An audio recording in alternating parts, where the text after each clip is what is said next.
200 শয্যা বিশিষ্ট সরকারি হাসপাতাল প্রতিষ্ঠিত হলে বিনামূল্যে চিকিৎসক, জরুরি সেবা ও বিশেষ শাসিত বিভাগ চালু হবে।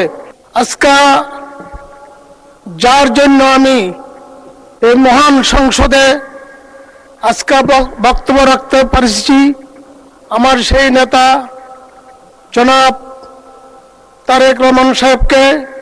তারপর আমি ধন্যবাদ জানাই আমার সোনারগাঁও, সিদ্ধিরগঞ্জ সকল জনগণকে, যাদের ভোটে আমি আজকে এই মহান সংসদে কথা বলতে পারছি।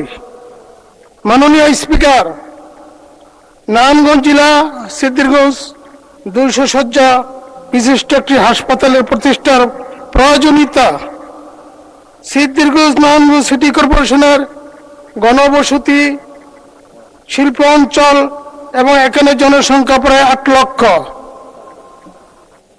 শীতলক্ষ্যা নদীর তীরে অবস্থিত এলাকায় গার্মেন্টস, ডাইং এবং অন্যান্য কারখানা রয়েছে।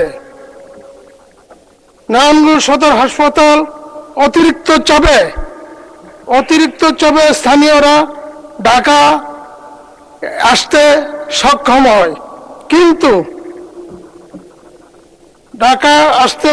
হয়, কিন্তু শ্রমজীবী মানুষের অনেক কষ্ট ঢাকা আসতে। শিল্প অঞ্চল জড়িত বায়ু পানি দূষণের কারণে শ্বাসকষ্ট, চর্মরোগ, হৃদরোগ ও শিশু রোগ ব্যাপক আকারে বেড়েছে। অতিরিক্ত মশার কারণে ডেঙ্গু বেড়েছে। আধুনিক সেবা যেমন আইসিইউ, জরুরি চিকিৎসা এখানে প্রায়ই নেই। 200 শয্যা বিশিষ্ট সরকারি হাসপাতাল প্রতিষ্ঠিত হলে বিনামূল্যে চিকিৎসক, জরুরি সেবা ও বিশেষ শাসিত বিভাগ চালু হবে।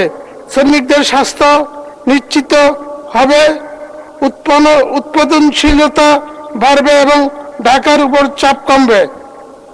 কাজেই জনসংখ্যা দূষণের প্রেক্ষাপটে সিদ্ধিরগঞ্জ 200 শয্যা হসপিটাল জরুরি প্রতিষ্ঠার জন্য অন্তত জরুরি। ধন্যবাদ মাননীয় স্পিকার।